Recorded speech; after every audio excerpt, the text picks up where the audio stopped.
Halo guys, Assalamualaikum warahmatullahi wabarakatuh. Perkenalkan, nama saya Dwi Tai Prastiawati. Saya dari Prodi Teknik Industri Fakultas Teknik. Saya akan sedikit menjelaskan mengenai materi yang saya rangkum pada hari pertama ospek. See you next video. When Bukoviva said, yang tidak berubah itu adalah perubahan itu sendiri. Pendidikan itu seperti runway. Runway lebih besar daripada air cup. Pada materi kedua yang berjudul Peran Sakira Muda dalam 4 Pilar Kebangsaan yang disampaikan oleh Bapak Slamet Aryadi, SPSI MSOS. Adapun 4 pilar tersebut adalah: yang pertama, Pancasila; kedua, Bhinneka Tunggal Ika; ketiga, NKRI; dan yang keempat, Undang-Undang Dasar 1945. Pancasila adalah ideologi dan dasar negara yang memiliki nilai-nilai seperti nilai religius, nilai kekeluargaan, nilai keselarasan, nilai kerakyatan, dan nilai keadilan. Yang kedua yakni Bhinneka Tunggal Ika yang memiliki arti berbeda-beda tetapi tetap satu jua. Bhinneka Tunggal Ika adalah semboyan bangsa Indonesia yang memiliki nilai-nilai seperti 1. Kepedulian, 2. Nilai keadilan, 3. Nilai gotong royong. Yang ketiga adalah NKRI. NKRI adalah bentuk negara Indonesia yang menganut prinsip kesatuan, di mana seluruh wilayah Indonesia dipersatukan dalam satu negara yang berfungsi memastikan keutuhan wilayah dan menjaga kesatuan serta persatuan bangsa. Adapun nilai-nilai yang terdapat dalam NKRI adalah: yang pertama, nilai kesatuan wilayah; yang kedua, nilai persatuan bangsa; dan yang ketiga, nilai kemandirian. Dan yang keempat adalah Undang-Undang Dasar 1945. Undang-Undang Dasar 1945 adalah konstitusi negara Indonesia yang menjadi sumber hukum tertinggi di Indonesia. Adapun nilai-nilai yang terdapat dalam Undang-Undang Dasar 1945 adalah: yang pertama, nilai demokrasi; yang kedua, nilai kesederajatan; dan yang ketiga, nilai ketaatan hukum. Materi yang ketiga yaitu sosialisasi keamanan yang disampaikan oleh Bapak Febri Usman. Menurut pernyataan beliau, secara umum keadaan Bangkalan aman, namun ada sedikit hal yang biasa terjadi di kampus. Yang pertama yaitu pencurian kendaraan bermotor. Hal yang kedua yang beliau sampaikan mengenai sasaran utama PKI dan narkoba adalah mahasiswa, guna merampas generasi muda dan mengambil alih atas kekayaan dan ekonomi di Indonesia. Yang ketiga, intoleran. Indonesia adalah salah satu negara Islam terbesar. Negara luar tidak segan-segan akan memecah belah toleransi bangsa.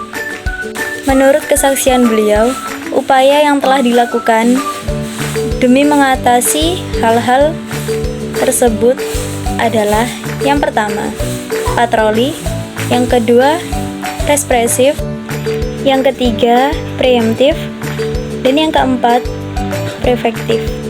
Materi yang keempat yakni implementasi MBKM. Di Universitas Trunojoyo Madura terdapat 7 fakultas, 2 fakultas sains, dan 5 fakultas sosial. Adapun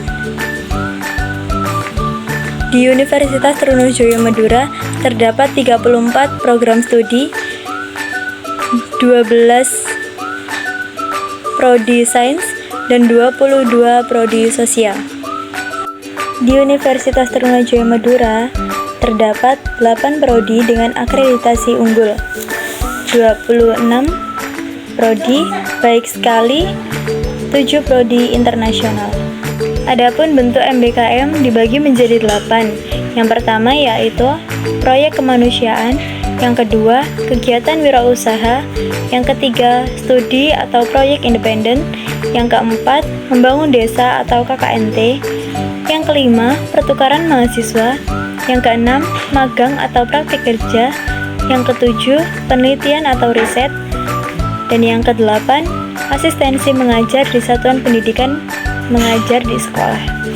Yang selanjutnya yaitu sejarah Universitas Trunojoyo Madura. Universitas Trunojoyo Madura dahulunya memiliki nama Unibang, Universitas Bangkalan, pada tahun 1981. Unibang dahulunya mengikuti Yayasan Pendidikan Kiai Lemah Dhuwur MKGR Bangkalan. Lalu Unibang berubah nama menjadi Universitas Trunojoyo Madura pada tahun 2001.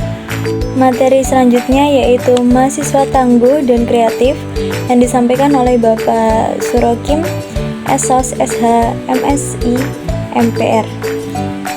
Sukses itu tidak memandang etnis dan warna kulit ataupun agama.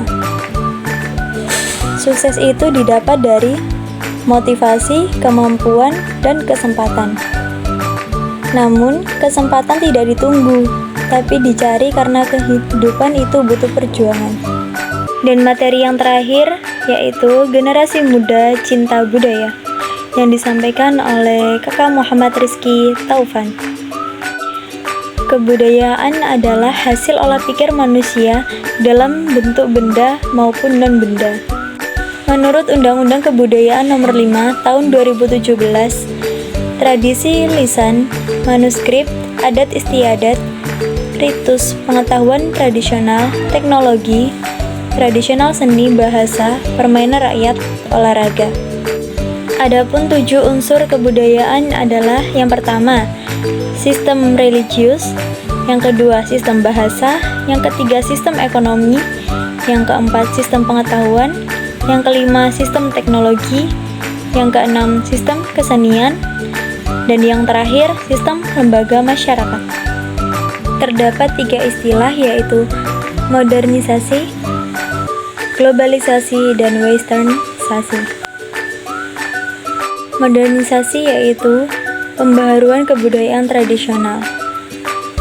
Globalisasi, kebudayaan yang berjalan di era global. Dan westernisasi adalah kebudayaan barat, atau bisa disebut juga kebudayaan yang dipengaruhi oleh budaya barat.